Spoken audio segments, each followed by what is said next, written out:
This episode is sponsored by Squarespace. I used Squarespace to build both Basics with Babish and BingingWithBabish.com. On the sites, you'll find recipes, equipment lists, other news, and updates. All beautifully designed, if I do say so myself. Get 10% off your first Squarespace order by visiting squarespace.com/babish. いい感じじゃ。カレンが作った初めてのおむすび、きっと美味しいな。美味しいかどうかはさくらに判断してもらうわ。これからは私がおむすびを作ってあげられるわね。 Hello there, welcome back to another episode of Anime with Alvin. Today, I will be making the giant onigiri from Cooking with Valkyries. This is a large sheet of nori. We will be needing a lot of this. Onigiri is a kind of rice ball, so we're gonna need to cook some rice. I'm gonna make a typical pot of rice that I used to make for dinner at home. I like to use about 3 cups of short grain rice and filling it up with enough water so that when you stick a finger in, it'll reach the first knuckle. And then just pressing the cook button. Pretty straightforward. And once the rice cooker sings its I'm ready song, I get to enjoy a little steam bath before transferring the rice into a tray to cool for a bit. Thank you, rice cooker, for your hard work today. I'm gonna get started on the salmon, which is going to be one of 3 fillings. I'm gonna take these 3 beautiful salmon fillets and rub them with a little bit of sake. This will allow the salmon fillets to freshen up a little bit, like a quick rinse in the shower before you hit the club. I'd still recommend a full shower though. After that, we're covering them with a generous amount of salt, essentially salt curing these fillets. It is a lot of salt, but that just means this is gonna taste good. Now it's time for those 3 fillets to take a nice long nap inside the fridge. You'll notice that the salt has pulled out quite a bit of water, and to my pleasant surprise, the salmon is still soft but firm and bouncy to the touch.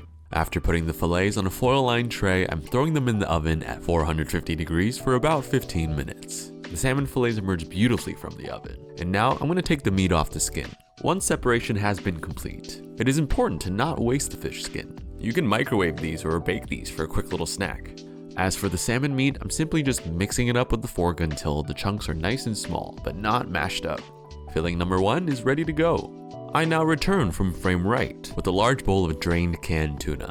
To make our second filling, I'm simply mixing with a large amount of Kewpie mayo. Canned tuna acts like a sponge. It absorbs whatever you give, and usually a lot more than what you think. With our second filling done, I now again exit frame right, from where I return with umeboshi, a Japanese salted and pickled plum. According to some Googling, this is also a common filling used in onigiri, and also the same filling the Valkyries used in the anime. To prepare the umeboshi, I'm cutting out the pits and simply chopping this up into little chunks. Our third filling is done, but I think it would be quite wise to do a practice run on a normal sized onigiri first. This is my setup. I got a bowl of cold water, umeboshi, my tray of cooled rice, and some salt. I've learned that a pretty common way to make this is first starting by rubbing water on your hands. Then picking up a little bit of salt and essentially seasoning your hands. This is so that as you're handling the rice, it'll season the rice. After making a little well of rice, putting in a couple pieces of the umeboshi, coaxing it into the center and with a little bit of rice on top, using my hands to form this into a rounded triangle shape. The water also helps prevent the rice from sticking to your hands.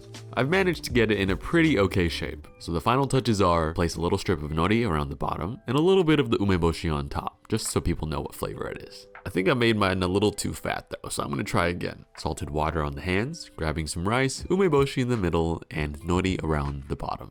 I'm a lot happier with this one. It is now time for quality control.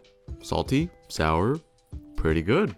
And with my test run onigiri off to a pretty good start, I think it's time to go for the big one. Our rice cooker has worked quite hard today, so we're gonna let it rest while cooking rice on the stovetop. 2 large pots with about 3 cups of rice each, enough water to fill it up to the first knuckle, and cooking it until it's done. It's always surprising to me just how much rice just swells up. It's like the opposite of cooking spinach. These 2 pots of cooked rice, along with the remainder of the old cooked rice, is now going into a huge bowl, just to cool down a little bit. This is where things get quite fun.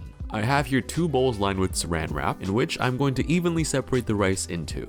Once a nice 50-50 has been achieved, I'm now pounding a little crater in the middle of each bowl. This will be the hole that the toppings get inserted into. In one bowl, I'm putting in the salmon, and in the other bowl, I'm putting in the tuna filling. Now, onigiri has many ways of preparations and fillings, but I decided to go with tuna mayo and salmon because they seem to be the most popular. Once both fillings have been nestled tightly and evenly in their rice cocoons, I am now praying to the onigiri god as I transfer one half on top of the other. Okay, here we go, come on. Yep. Thank you, gravity. and thank you Saran Wrap. We now begin the plastering stage, pressing giant sheets of nori onto the warm rice. The moisture and warmth from the rice will allow the nori to stick and soften, kind of like free glue. My goal here is to achieve a 100% nori coverage rate on this giant rice ball, flipping it back into another bowl and exposing the other naked bottom. Which side is truly the bottom? Food for thought. As I begin to continue a cycle of flipping, covering, flipping, and covering, what you see here is an ancient cooking technique used by millions of home cooks throughout history and around the world, known as, not sure but really hope it works. But to my pleasant surprise, this is working very well. Everything is smooth, everything is round, everything is shiny, and everything feels right. I present to you our version of the giant onigiri from Cooking with Valkyries, a large, dark, shiny object that is reminiscent of a whale egg. Do whales lay eggs? And to my pleasure, once again, this feels firm, but soft and bouncy at the same time. Quite fun to play with, I might add. I wonder how basketball would work. It is now time for quality control once again. Just like in the anime, I'm gonna take a little bite. Yeah, that is seaweed and rice, ladies and gentlemen. I think for a proper test, this must have a cross-section. As the knife slices through, I will say that feeling and watching the rice ball split open smoothly is giving me a joy that I didn't know I wanted. Now that's what I'm talking about. Miraculously, everything is holding together quite nicely. You can see both fillings, the tuna and the salmon, harmonizing like yin and yang. The ratio of rice to filling is quite pleasing to my economic side. But how does this really taste? After making myself a little handful, I will conclude that this tastes pretty good. The salty salmon goes well with the neutral flavored rice, but I see why the creamy tuna mayo filling is the most popular. But I have to say, the team today at the studio definitely seems to be enjoying the giant onigiri. Thanks again to Squarespace for sponsoring today's episode. They've been a great partner in supporting the Babish culinary universe and bringing my websites to life. From websites to online stores to domains and analytics, Squarespace is the all-in-one platform for you to build your online presence. They also have SEO tools so that your site is getting found and searched by more people more often. If you want to try it for yourself, you can start your free trial today by visiting squarespace.com/Babish to get 10% off your first purchase.